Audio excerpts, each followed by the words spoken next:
not check my beard. Hey folks, Dave from Nerdarchy, for nerds by nerds. Hanging out with these nerds. This one didn't check his beard, as you very well know. Yes, please let me know if there's anything there. Just had lunch. I'm Nate the Nerdarch. And I'm Nerdarchist. And yeah, for everyone who's just joined us, we just got started here, and we're going to do some giveaways today. We're going to do one giveaway. We're going to give away a Mordenkainen's Tome of Foes, along with a Golden Dragoon. From my understanding, these are somewhat rare. There's only so many of them. It's not as rare as the Platinum Dragoon, and you can only get them from the executive Wizards of the Coast staff, I believe. So, you know, if you ever run into any of those guys, you can be like, Platinum! I don't know if we get it or not. So, what I'd like you to do, could you guys just share the stream, and after you share it, just say, you know, share or something in the comments, because we're going to pick the winner out of the comments. That would be super helpful. We got a bunch of stuff going on. For gaming-wise, we've got your game tonight. Woohoo! I am running Court of Worms. I've done 2 sessions, which you can get the replay in the description. I cleaned up the description box a lot and kind of tried to separate things and make it easier to read. So let us know what you think. So we've got that down there. That Court of Worms is going to be running for 6 sessions, so it's just a mini arc. Scarlet Sisterhood, we've got 3 sessions left. They've just leveled up to level 18. The next 2 sessions will be 19 and 20. And then we will play the 3rd session, which will be the completion of the Scarlet Sisterhood. And then probably take some time off from the streaming the game. But then we're going to come back in like 4 to 6 weeks with a whole new game, maybe some new players. I know Jen wants to come back, Jean wants to come back, and Megan all want to come back. So I'm sure those 3 will definitely be part of whatever we decide to do. We haven't quite figured that out. We don't know who's going to be the DM, what's going to be run. So who knows? Stay tuned. I think I'll probably still run. I like running for them. Unless one of them actually is dying to run, then I'll do it. We'll have to vote on that. Your game is going to be wrapping up. Yeah, my home game. The Curse of Narcotis game that we played on the table here in front of us here. We're down to the last 3 sessions. Players leveled up to 19 coming into tonight's game, so we're going to do 2 sessions at that, and we should be wrapping up in October and see how that winds up going. I got some stuff in store that I'm plotting and planning, both behind the screen and digitally, that I'm hoping to have with that. Yeah, and then my game is coming to a close, but it's going to be a few more sessions than yours. I think you guys are, what, 16th level? 17th level? I think you had said we're going to 17. Yeah, so we still have probably another 3 to 6 sessions of that, whatever it ends up being. So that'll probably wrap up early 2019. I think so. That game has been far less consistent, unfortunately. There's life happens. Well, I think that's the quote-unquote micro-celebrity game. So we have more people in that game that are doing a lot of things outside of, just playing D&D and their work, their normal work jobs, their game designers, and other YouTubers and whatnot. So they're busy, I guess. It happens. Yeah. And that one also technically started like a month or 2 after mine. Oh, okay. So, I guess there's that as well. I mean, there's factors to consider as well. There is factors. So once these games wrap up, it's going to be time to figure out what's the next story. Where do we take do we take it in the same world a little bit past? Do we take it and go in the past? There's lots of different directions. And also we might do something that we've never really considered with our home games as well.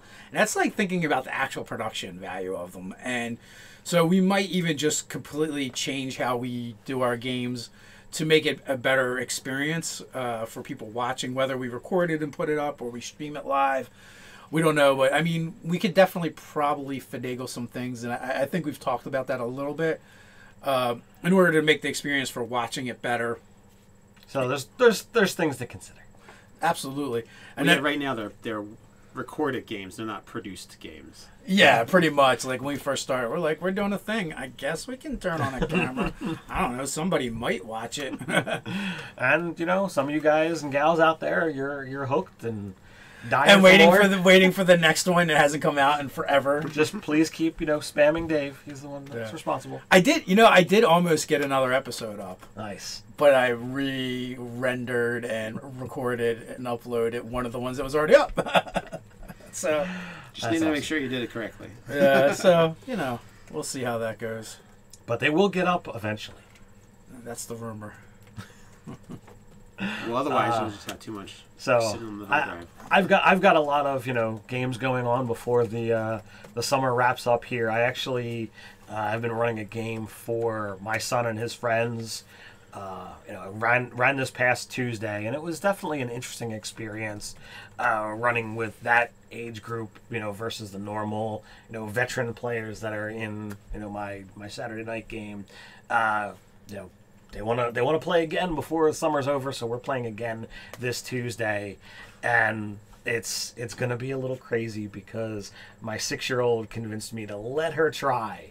So she has actually built her first character. She's going to play a grung beastmaster with a giant frog companion. Interesting. Yeah. A grung. She's doubling down on the whole frog motif. Is your son going to be irking her on to try and have her frog eat the other small member in the party? Well, this is a big thing for him, This campaign started off with one of his friends playing a gnome. And it was all this whole big trope where all of them were either a bard, an entertainer background, or having something that had an instrument. So they could all perform. And it was amusing. They're like, oh, we're a bardic troupe and we're going to run around. Well, the gnome got swallowed twice because they were fighting giant frogs and bullywugs. And he thought this was hysterical. So much so that his friend playing the gnome was like, nope, I'm done. That character's gone. I'm playing a tiefling. So, he's not small anymore. So, we really, we do have a new gnome in the party, our nephew, Billy. So, I don't know where that's going to wind up going. We'll see what winds up transpiring when she shows up. But, as we were talking off camera, this game is a bunch of kids. They are totally in that Pokemon mindset where there's familiars and animal companions, and now there's pets. So there's 4 party members at present, and there's 9 critters that are following them around. It's time to start killing some critters. You want to see some kids cry? So it's going to be interesting to see how things go, and I'm actually using this to kind of develop one of the eventual products that we're working on behind the scenes. So it's even better. You got to charm the animal companions and familiars and have them attack the party. So they must put them down. They got to yell at that shit. Fluffy, no! I fed you and loved you. I don't think I'm that harsh on the kids. So you want to get kids to cry because that's how you get kids to cry, Dave. Yeah, man. Hey, man, it's not Dungeons and Doilies. So, in case you missed it, you're just getting on here.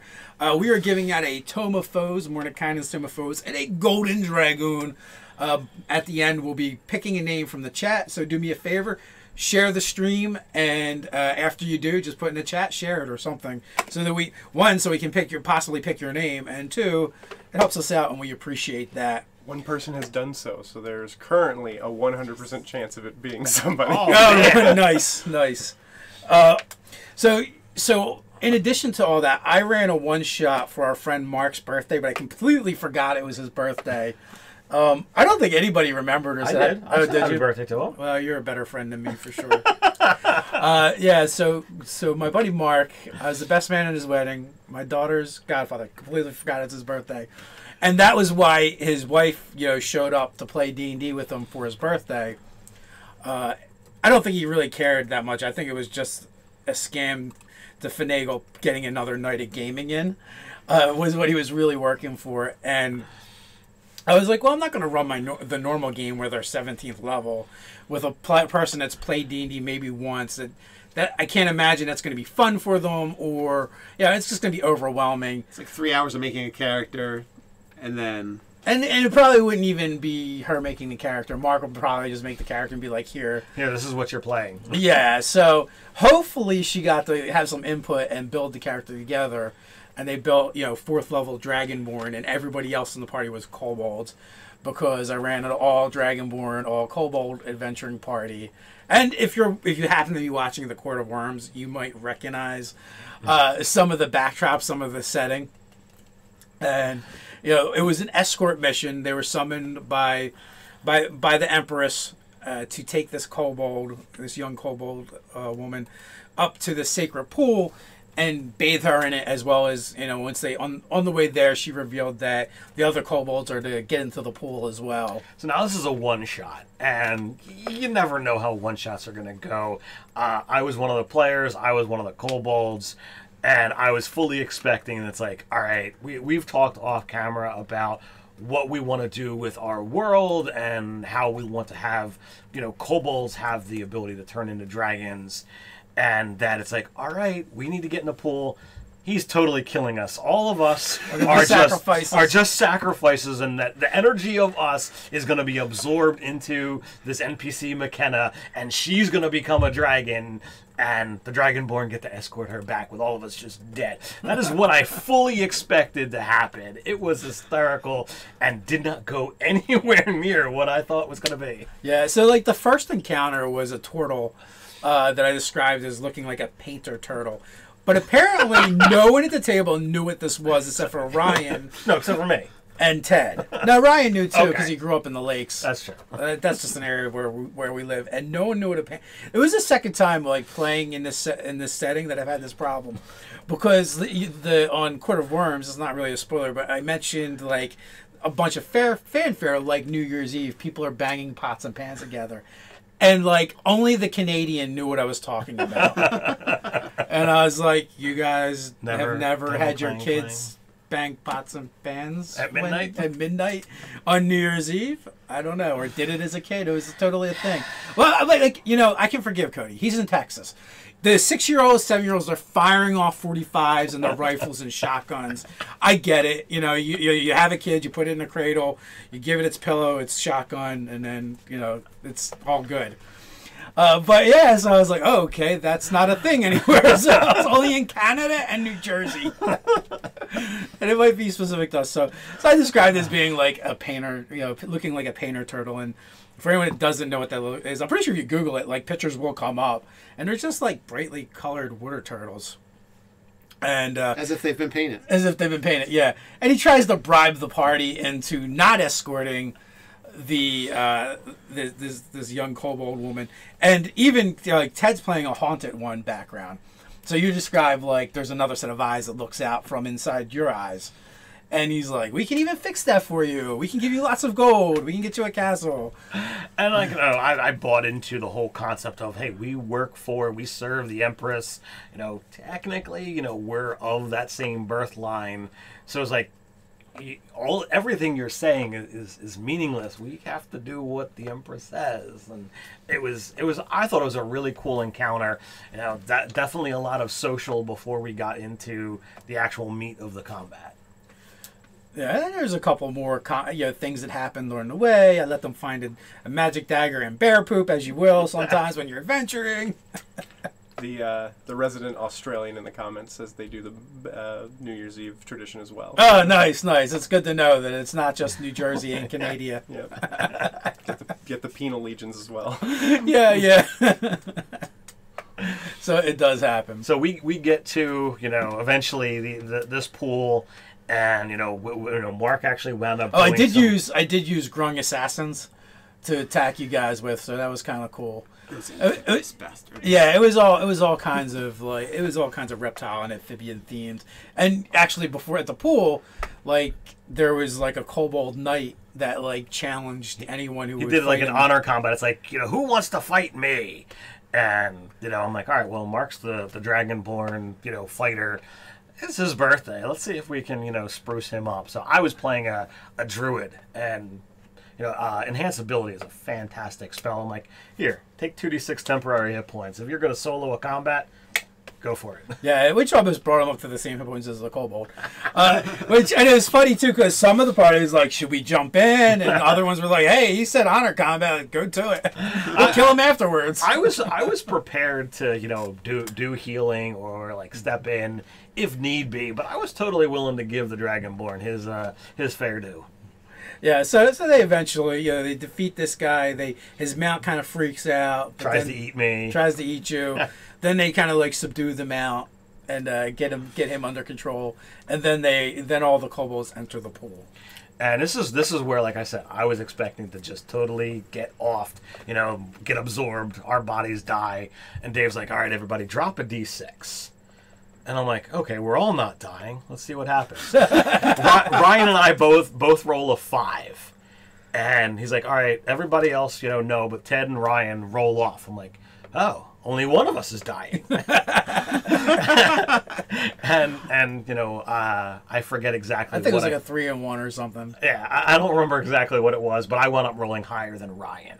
And Dave's like, okay, you know, your body starts to emit this glow, you know, pointing to my character, and you know, it was like, what color is it? And you know, my character was a Circle of Dreams druid, and you know, dreams I kind of picture as kind of purpley for whatever reason. So I'm like, it's purple. There you go. And you know, Dave just starts to describe, you know, this effect. Yeah, as I described, you know, the metamorphosis as the bones begin to crunch and crack from the kobold, and his scales begin to grow and thicken and take on that purple sheen that you described. His neck elongates, his tail elongates, wings erupt from his back, and you know, standing where in the pool where once there was a kobold, now there is a wormling.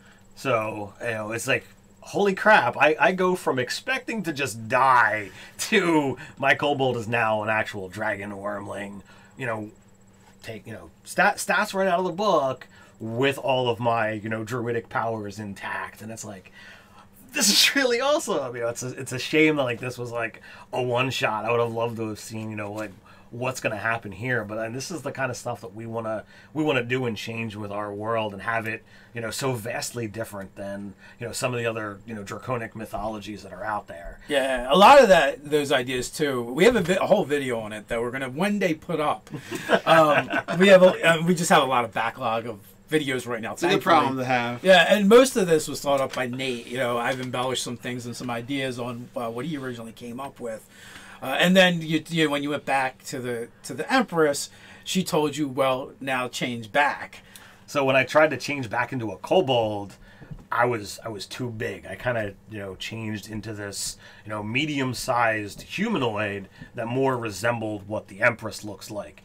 I'm still a wormling. I've got some shape-shifting abilities. It's Yeah, I did consider like having them come back and doing one more combat, just so you could be like, I'm a wormling, here, use these stats. But also at the same time, it would be kind of lame for the rest of the party. Like, let's watch the dragon do dragon stuff. So like, you know, this opened the door. We want to have our dragons in our world not just be, you know, the cookie cutters right out of what's in the book. I like the idea of there being more options than just the basic 10. You know, scale color shouldn't really matter all of that much. You know, more things than just elemental breath weapons. So, like, I'm like, oh, my character's all about, you know, the dreamscape and, you know, nightmares and that kind of stuff. I'm like, well, what if I had a breath weapon that could put things to sleep? It's probably weaker than some of the other effects because you either have enough hit points that you're put to sleep, really detrimental to most characters, or it has nothing if it doesn't roll high enough. So I'm like, you know, yeah, I'm opting to choose a more, you know, weaker typeset, but it gives me the, you know, a whole idea for another set of dragons. Well, one of the chromatics does have a sleep breath weapon. I think it's silver, but I could be wrong. Okay. But but all the, I believe all the chromatic dragons, or not the chromatics, metallic I meant to say. Have a secondary. Yeah, they all have 2 breath weapons. Okay. And one tends to be less lethal, non-lethal, and one is lethal. That definitely fits with, you know, what this guy is doing. So I want to have some fun and play around with that some more. So maybe you could also do like a psychic damage and fear effects, or put to sleep. Yeah, well, I think the idea too is like we've already explored the idea of dragons in our world having been removed from the world for the most part. So we're going to have at some point in the history there's a deviation, a split, and we have these dragons in this vale or wherever they end up being.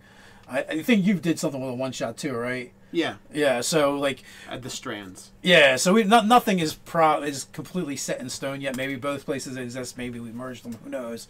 But this one group of dragons came up with a way to not get banished from from our campaign setting, from our world, while the other ones did, and now they're starting to reemerge and come back. And you've probably seen it worked into some of our stories, either the Scarlet Sisterhood, the game I run, the game you run. So there's been definitely a little bit of that. Yeah, lots of ways to use that typical monster in new and interesting ways. And I've definitely used the Clockwork Kingdom, which has a dragon emperor ruler. The Dragonborn realm has a dragon emperor. You did a rainbow dragon. I won't say what Mark calls it, but and that was completely a dimensional thing. I called it a chaos dragon, and it wasn't like it was a rainbow. It was chromatic, just like a shimmer, on a like that mystic paint on cars or whatever, where it's several different colors, like a soap bubble as you look at it, and it goes through the spectrum. Iridescent. Iridescent. Yeah, there you go. Thank you, Jake. Word of the day. Iridescent. Yeah, and the idea was that it would shift and change. But nope, Mark was like, totally. Someone took the rainbow and dipped it. It's a Skittle dragon. It's like an oily sheen instead of a. The Hollow would like to know: is there going to be a Nerdarchy review of Vampire 5e? Probably not. If anybody is going to do something like that, it would probably be Nigel over on the website. He is a big, World of Darkness fan. Yeah, he hasn't written in a while anyway, so I don't imagine that's going to be forthcoming. None of us were ever really big vampire players. I mean, you guys played it more than I did, which wasn't much. I played a handful of sessions. I've made a few characters. I really enjoy the lore. I don't really enjoy, the old mechanics. I don't know what 5e is going to look like. As with anything, I'm always willing to give it a shot. I've made I made an awesome vampire character. I made a very cool Mokale, which is a were reptile. But any of those I'd pick up and play in a heartbeat. We have to convince Jason Carl maybe to run a game for us. He's the North American producer for Vampire. I met him at I forget. Origins? I don't know if I met him at Origins or Gen Con, but I've seen him around since then, and we've talked to him online. And he was even on one of our live chats. So I'm intrigued, but it always comes down to the same thing. It's like, here's another 500-page book to read to play this game. It's there's so many good role-playing games out there and so little time. I mean, for us, we're starting to dabble a little bit with the Pathfinder playtest. We all made characters with Jake. That video will be going up this week. We had talked to Aaron Shank. Is it Shank or Shanks? At Gen Con, we shot a video that went up the other day. So, I mean, we'll probably dabble a little bit like that. I can't see us leaving 5e. I mean, it does a lot of things that we like. But at the same time, I'm always willing to pretty much play any role-playing game. I'm more choosy on which ones I'm going to actually run, though. Right, and some things it could be whether it be a one-shot or a short session, it's always good to, be trying other things. Almost every rule set that I read or play has something that it's like, oh, this is a different way of doing something. How can I incorporate that into my, DMGM tool set to make me, better GM? Yeah, rarely does a system not have anything worth stealing in it. Steal all the things. Pretty much. So what do we got coming up in the next couple of weeks? September's coming around. Well, you've got something that you're going to. Do you want to talk about that? Yeah, well, you guys think of it. So I'm going to be going to... Very subtle, Nate. Very subtle. Yes. BetaCon, and it's in Wilkes Barre, PA, and that's coming up, I think, the weekend of the 16th of September. And there's going to be like Magic stuff there. I think there's Adventures League game. You said there's some Warhammer stuff going on. Yeah, there's as well. Warhammer. I think there's a Warhammer 40K actual, I don't know what it's called, like a tournament kind of thing. Magic tournaments on Friday. So I'm going to be in the Magic tournament. I haven't played Magic in a couple years, so it's like, what else am I going to play Magic with a whole bunch of people? You're going to show these young whelps how it's done. Like, back in my day, we had banding. I'm going to throw this out as a prediction. Either Nate's going to go in and use his vast intellect to totally just own the tournament, or he's going to be so removed from what the play is that he's going to get his arse whooped. So. I'm like, wow, I'm going with option 3. He just uses psychic damage on them. AK starts headbutting people. What the hell's tap? I don't think he can forget that. There's this thing here. So I keep spinning and I can't stop. I'm either going to read my cards very carefully and try and make some kind of strategy, or I'm just going to say, this art looks awesome. There's no way you can stop the Hellforge. So, as with anything that, Nerdarchy is at a convention, if you plan to go to this thing and you want to reach out to us, if enough people are going to be there, then you probably can convince this guy to run something. And, yes, there is also going to be gaming. I think they said they open it on Friday, and then they said, I was expecting it to, close, a.m. on Saturday, or, no, it's 4 p.m. Sunday or something ridiculous. So the game's from Friday onwards is what's going to be happening. 24/7. Yeah. So. And as always, feel free to tackle Nate with love if you see him. Yeah. So if you're showing up, and it's also really inexpensive, and it's for New Jersey, it's only an hour and a half away or so. So not very far. Practically local. Yeah, I'm going to be staying up in the Scranton area and just kind of drive over. So Nice. My friend John, I have to say thank you. He's paying for everything, so I don't have to do anything except show up and.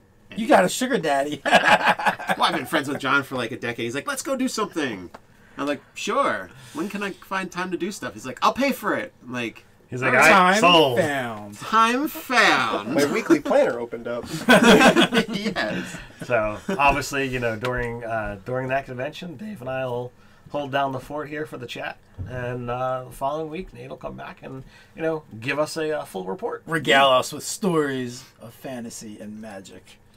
So, is there going to be any encouragement to, since Nate has done some sword work as well, should they challenge him to combat? I am actually all for either of you getting stabbed. With a sword, mind you.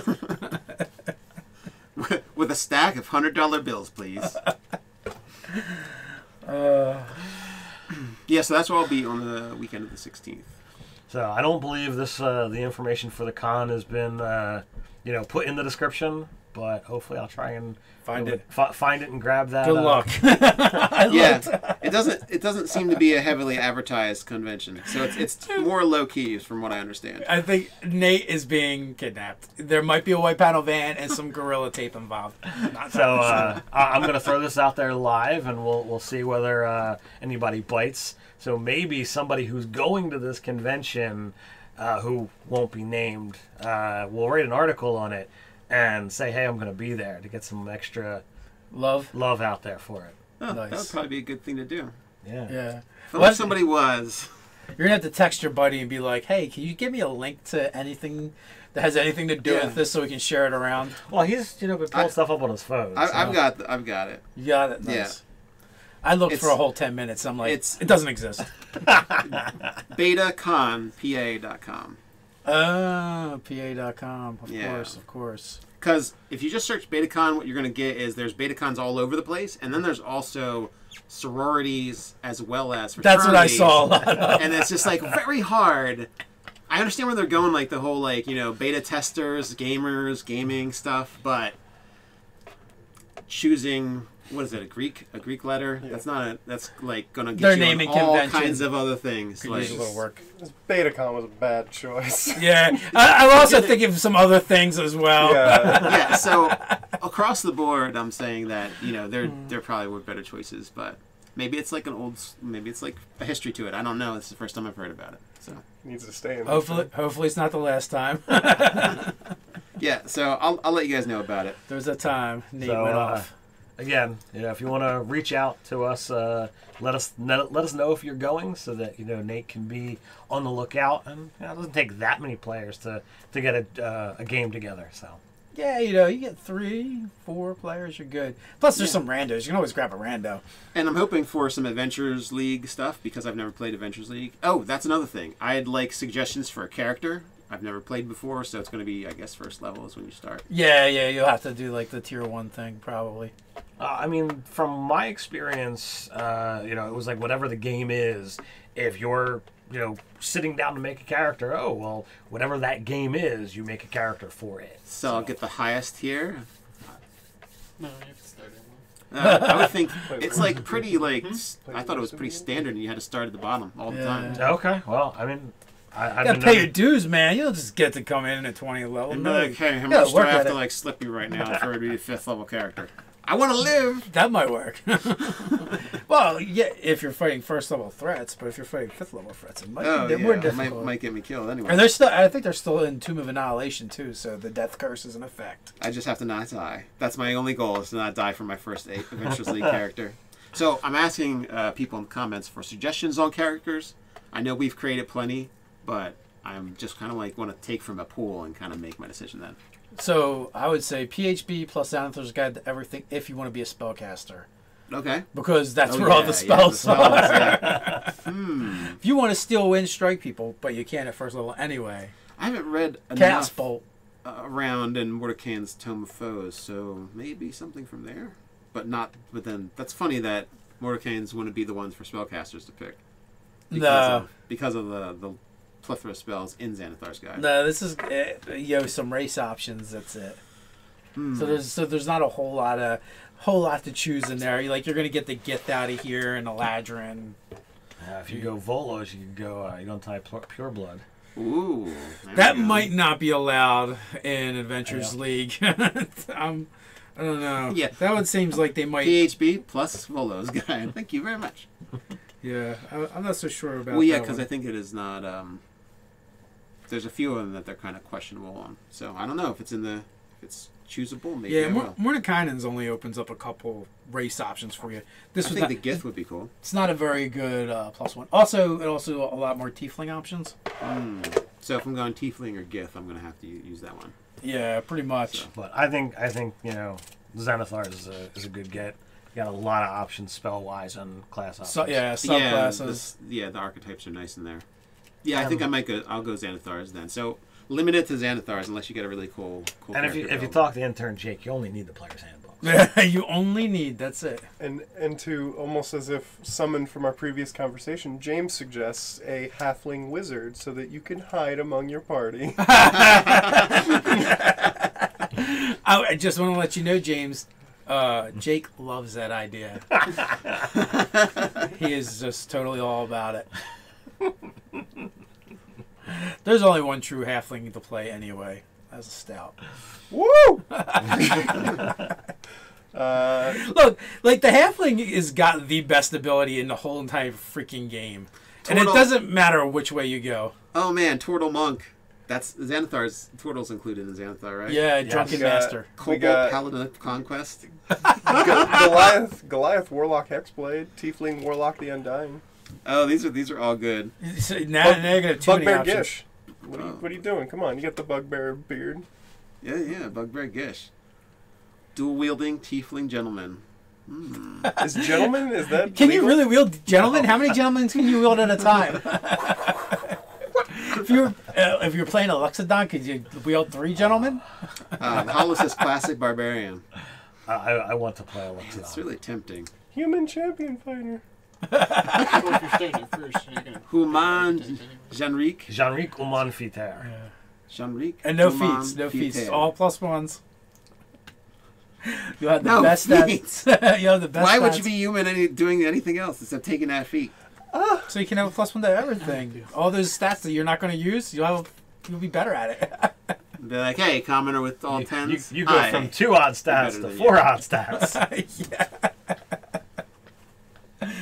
That's great. So when I take my first thing, my bump, I You can can level up I 2 give of them. 2 of them. Bam.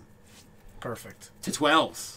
Or Turn a 14s. 9 into a 10. Yeah, exactly. Get rid of that negative. You're only saying amazing things right now. I know. Stop it! I can only get so excited. Kobold Paladin on Conquest. I have expertise in That's saying super amazing tempting. things. Uncle Peter, Gnome Barbarian. These are all really good. These are make a very frog trolly sticker. builds. Kenku Bard. I can get behind a Warforged Bard. I can get behind Kenku that. Bard. The Warforged Bard is pretty badass. Yeah. If you go, is it the Invoice subclass, where like you basically have a tool built into you, so it could be the instrument. Be like keyboard for sure. You be piano. No. It just flips out of your chest. Accordion.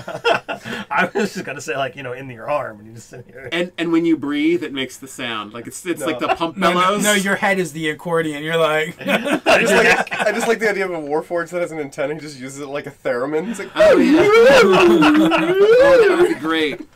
there are so many Warforged options. Bard. I use theremin. Today on Nerdarchy, we go into ridiculous character concepts. Oh, the Eberron stuff's legit too, right? Not yet. Not yet? No, it's coming, but Okay. November? but it will be legit. But you will actually have to use it, I believe, playing in an Eberron Only campaign. Okay. So there will be a fair Yeah, otherwise track it would be like at Eberron. crossing the streams. I am way into necromancer paleontologist. Excellent. Here's this Arise. T-Rex skeleton. How do you think it went together? I don't know. Let's animate it and see. Look, the answer. If he could. Warforged sorcerer to be Mega Man. I'm in it. Oh man. Where's your arcane focus? Look in this barrel. You'll find it. It's in there. So there's something else we're going to be doing, and that kind of like ties into the title of this live chat, this live stream. What's the title? What is the title? Do you Somebody want else our mentioned how interesting it was. I never thought to look. The title is, do you want our Do you want our 5e 5e D&D characters? Yes. Do you- character builds? yeah. And the question is, do you guys? So what we're going to start doing with our character builds, we're going to do character build guides for each character build we do on the channel. And the only way we can actually do this and not get sued or get a cease and desist is to put them on the DMs Guild. So we're going to put them on the DMs Guild for pay what you want. So you can get them for free or you can give us $1 million. It's completely up to you. We prefer the $1 million, though, just in case you needed to know. That's in case you needed a clarification. Yeah. And As you will. And we're going to try and do some like cool things with them. Like we did one today that's going to go up sometime this week or next week. I don't remember off the top of my head the scheduling. But when it does, we're going to do that one. We'll probably do like the build we talk about. Then we'll probably do a variant build.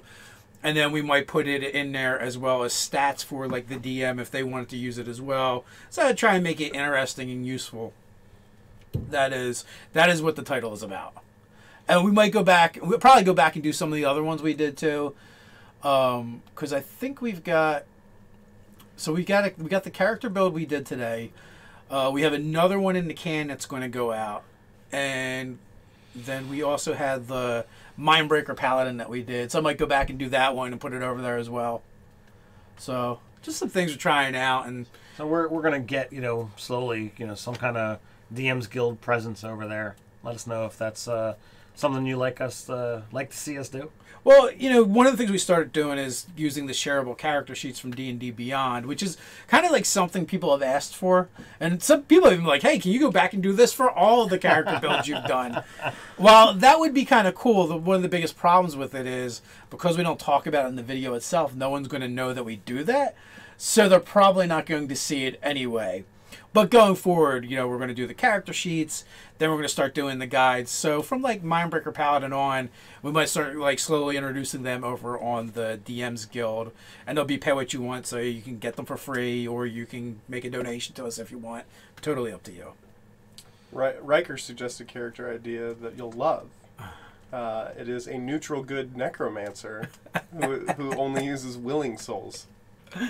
Oh, yeah, you like speak with Dad and then... Hey, what's up? You want to come back as an evil Yeah. creature? I can make you an evil zombie or an evil skeleton. I can make you, when I get better spells, I can make you an evil white or wraith even, maybe? You'll be light as a feather. Everything else will just be stripped away. Just be your bones. It'll be great. It'll be great, and you'll crave human flesh. You'll love it. You'll love it. You'll love it. I mean, come on, wasn't there a weight issue going on? Necromancy for love. Necromancy for You life is lost all the what weight I'm you reading. Yeah. I do love the idea. I don't know. I think I'm going to have to go... I don't know. Warforged Sorcerer Mega Man.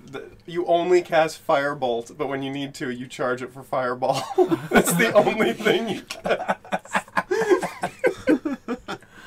No, you can use like a freeze. Mega Man used all kinds of stuff, right? So you can do like a freeze ray. But that's after you finish a story arc. Then you get gotta one build spell. so like per event, you only switch it after you finish an adventure. Then like you get the power up.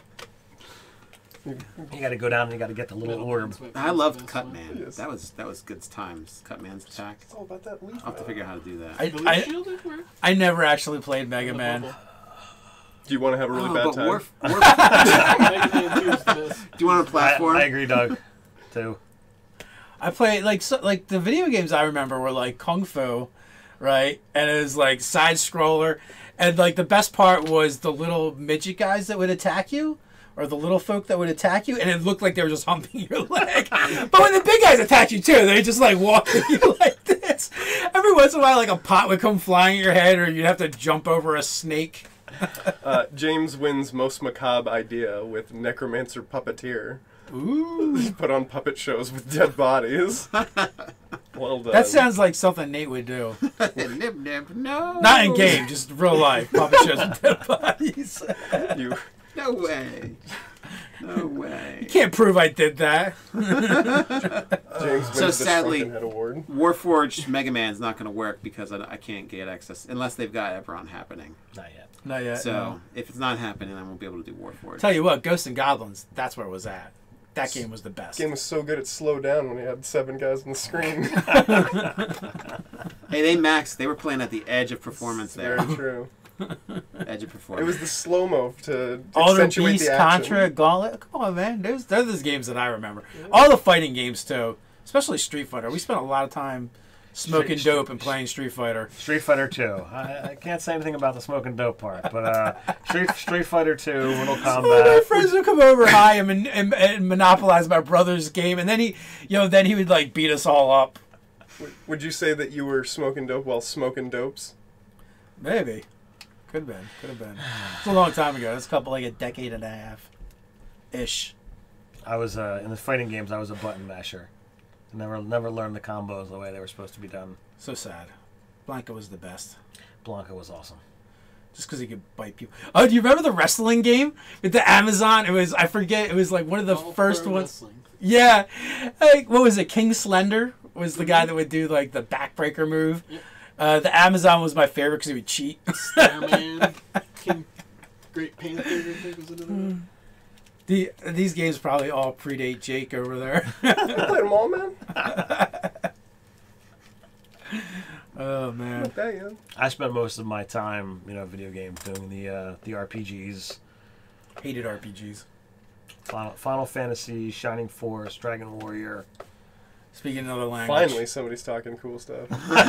Just fighting games. That's all I went. Contra. Come on, man. I just gamed all of it. The original FF2 and Shining Force were the creme de la creme as far as I was concerned in video games. The arcades. You guys remember arcades? Killer Instinct. Killer Instinct eventually went console. Return of the Jedi. But, Tron.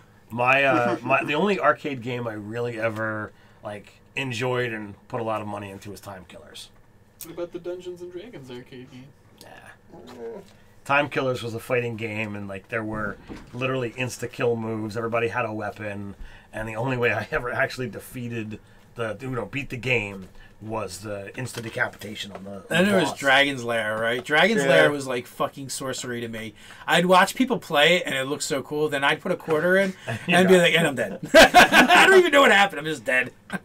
My favorite arcade games were Turtles in Time, That was a good one. Tapper, and Joust. Nice. I'm not familiar with the other two, but Turtles in Time, it's a good one. Centipede Man. Yeah. Zaxxon. Gotta play Joust. You're on top of ostriches and you're jousting each other. There's something to be said for that. Golden Axe, man. That game was ahead of its time. That's a good one. Altered Beast. Yeah. Alter Beast. Oh, look, Golden Axe, you got to get on the mounts. So that part was kind of cool. You didn't play Tapper? Did not play Tapper. Tapper was great. Yeah, it was You had a beer tap as the controller, and you had to throw beer to people, sliding it down the counter, and they threw That's it an back actual to you. game? Yeah. Tapper. Yes. I thought that was only in whatever the Wreck-It Ralph? Wreck-It Ralph. No, that's right. all of That them are was games. amazing. They even did a run of Budweiser themed tappers where it said Budweiser tapper, and you had a Budweiser handle just like it would be at a bar tab. Wow. Yeah, they need to bring back arcades. I think like there is some retro places and bars and stuff. There's a resurgence right now. I went up to Red Bank last weekend, and they had a pretty good arcade up there.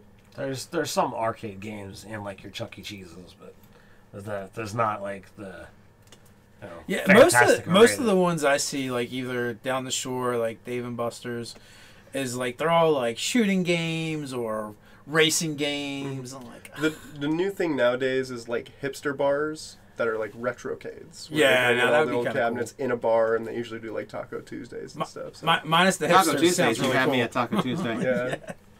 Why do you think I'm moving to Texas? I am For the tacos. getting close to the sauce. Just remember, if you get tacos off the street, guys. I was given advice by some of the Spanish guys I used to work with. They're like, you get your taco, take a little piece of the meat, you throw it on the ground to a dog. Dog don't eat dog. Very important, just so you know. So, how much time we That's got their left? litmus test for whether or not they'll eat the taco. Yeah. All right. I'm all talked out, guys. No, we still got like 15 minutes. So. All right, let's shift crews. Doug and I will do it. Yeah. All right. Musical Tag chairs. out. Musical chairs. Hey guys, we know you're not here for us, but But here we are anyway. Bam. So you guys think about it: half-orc fighter samurai shadow monk. that sounds like hell for me. I mean, are you gonna play Half-orc. for a long time? Samurai. Yeah, Shadow half-orc monk. You have to samurai make shadow first- monk. Well, if you're making a first level character, most of that is going to be gibberish. Irrelevant. Are you making a half-orc fighter or a half-orc monk? Yeah, I don't know which I'm going to do first. I guess I would do the fighter first to get access to all the goodies, Hot take, no one wants to play monks.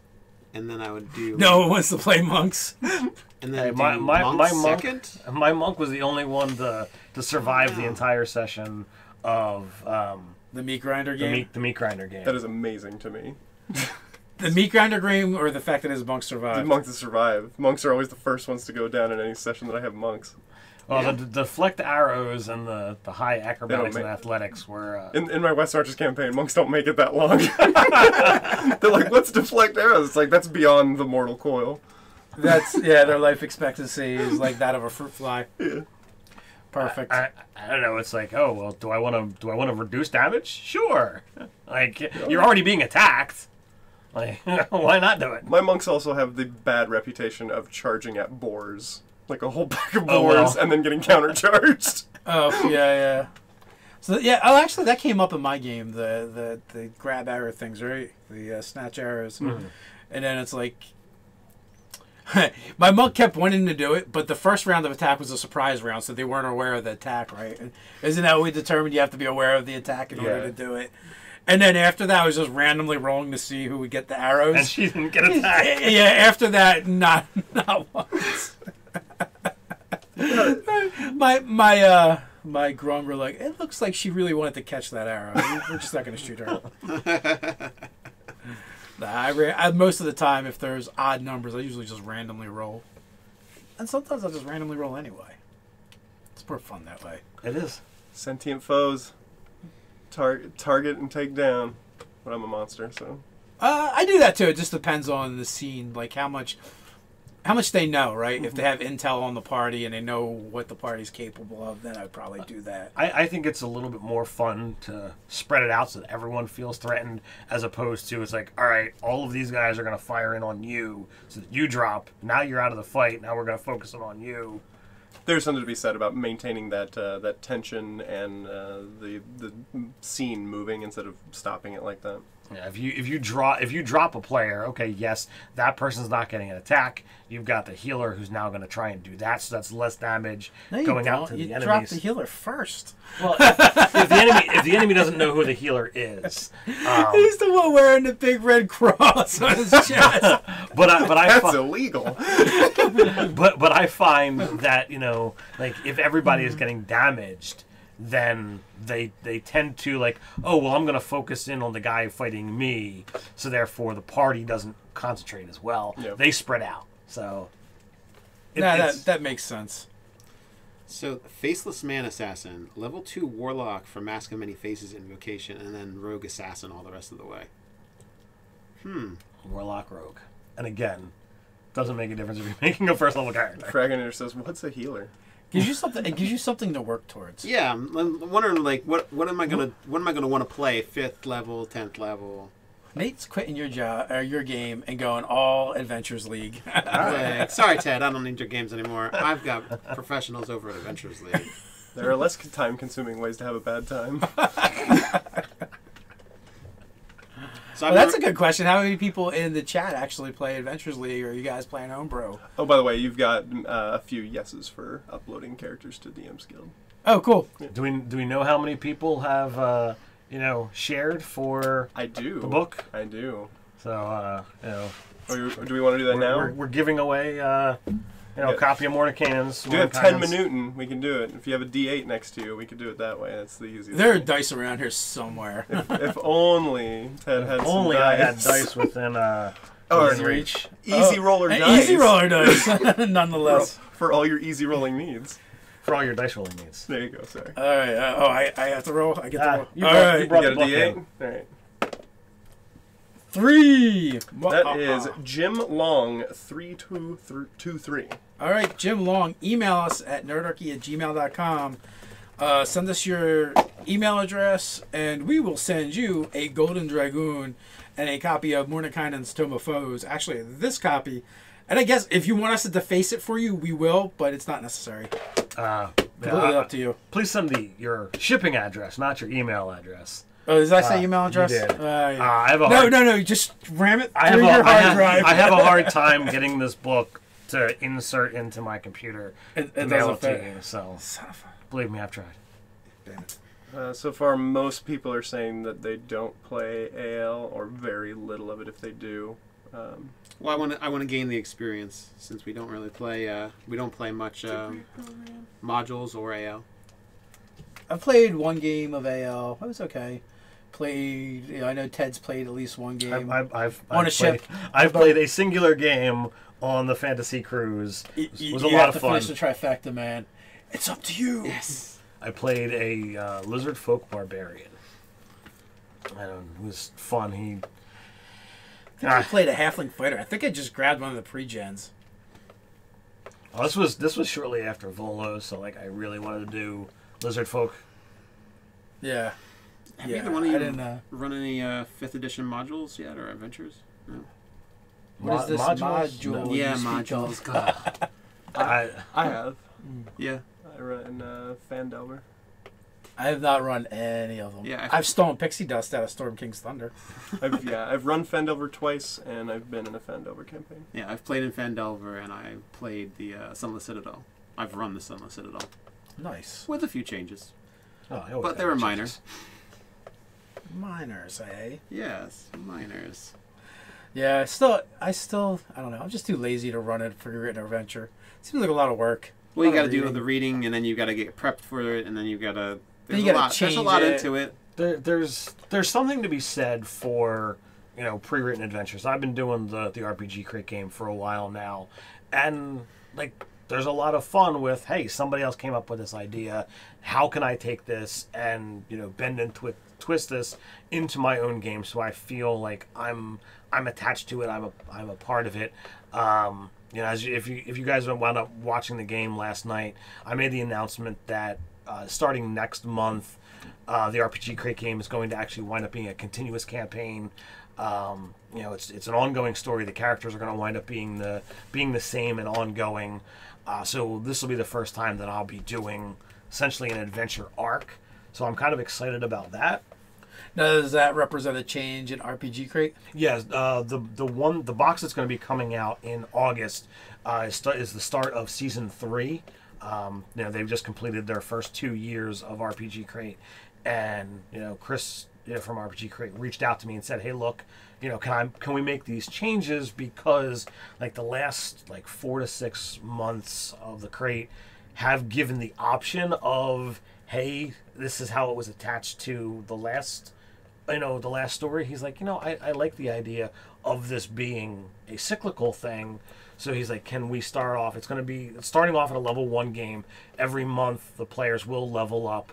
He's like, can we have the same characters? So we've been using the same players for the game, except when somebody can't make it, we just use a fill-in. So like that part will be there, and if Jake or Megan or Mike, whoever can't make it, the other players will still continue their characters, and somebody will sub in, and if the person who subs in was in a previous game, they'll be using the same characters, just leveled to whatever the current issue is. So that'll be as long as everything continues the way, that'll be for the next year of an ongoing story with the same characters. Do you have any idea what the basically it's going to make it adventure path? Right, I have no concept of what things are. I want to try and get a sit down with Chris and figure out like what that's going to be, like whether there's anything that we can do on our end to make this a better experience for the viewers and for RPG Crate, as well as for the players and the GM myself. Well, I can tell you when Nate runs production, it looks way better. Well, thank you. So thanks to Nate for starting and ending it. I am looking to try and figure out what's wrong with my machines so that I don't need to have that happen. But I wish I had taken a picture of my set. I had my new laptop, my old laptop, another monitor hooked up to one of the laptops, and I was playing a game last night, so I was playing a game on the one laptop and running Ted's game on the other. And I had to mute my ability to hear Ted's game for OBS to pick it up. I don't know why. It doesn't do it normally. But if I don't want to listen through my headphones, I had to mute it on my computer. It was very strange, but hey, there's sound. It works. Are you playing video games or a D&D game? D&D game. So I was playing a game. So he was playing in a game while running. I had to step away to set the thing up and go, and then had to step away for like another 5 minutes when it ended. When it ended. But so it's a little interruption, but no big deal. I wasn't the GM, so it was okay. It's an amusing concept. When you're using prepared materials, I try not to fuss with the maps and what have you. And there's sometimes it's like, hey, I'm going to go everywhere but where the end of this campaign is, and I have to be prepared for that. Other times it's like I'm beelining straight for the end of the game, so I never know how long the games are going to go, and I try to limit it to 3 hours, just because there's only so much time I can do. But I felt like there was a lot of good role playing in the game last night. I felt that there was a significant number of encounters. It was a good game, all told. Even though like it was a fairly straight course, nothing deviated from the path. Did anybody die this time? It was close. There was it was based off of Medusas, Gorgons, that kind of stuff, and had the one character not had Indomitable, he would have died. He would have been a statue. So close. And there was nobody to fix him. Being a statue isn't being dead, though. You're just really not alive. He would have been out of the game because there was no one there to fix it. Oh, no fixers. No fixers. And it's like, the DC was only a 14. Character had a +7. And he kept rolling crap. It was amazing. Yeah. That makes a lot of sense with last month's or whatever yes. I ran. Yeah, it was tied to that. The villain that they fought when you ran was the mate to one of the daughters. There was a lot of it that I was like, none of this is consequential to the actual plan. Why are they mentioning it? But that it continues on, that makes a lot more sense. So if you've got it all, it all fits. And it was a lot of fun. I do have a question for the chat. What do you guys think about us checking out the Pathfinder playtest? Like I had mentioned, next week we are going to be releasing me and Nate talking about creating characters for that. Ted had created one separate. What do you guys think about us either playing or streaming a game, or just playing games and then doing the recap and telling you guys about them? Are you interested at all in Pathfinder 2nd Edition? So we are. Like I feel like even if we're not going to play it and Switch, as as the new hotness, it's worth looking at and checking out. I mean, from what we've seen, they're definitely not going away from what I would consider Pathfinder's bread and butter over D&D, which is like lots of mechanics, lots of crunch, lots of granular details, where 5e is much more broader strokes and not all the rules are spelled out, much more up to DM interpretation. But at the same time, I mean, linked back to what we were talking about, Vampire there's always something that can be stolen from a new rule set. So by playing Pathfinder, there's something that we might be able to, gaining 17 animal companions. Well, I mean, as I stated, I mean, there's. Let's see how many animal companions we can squeeze into the party.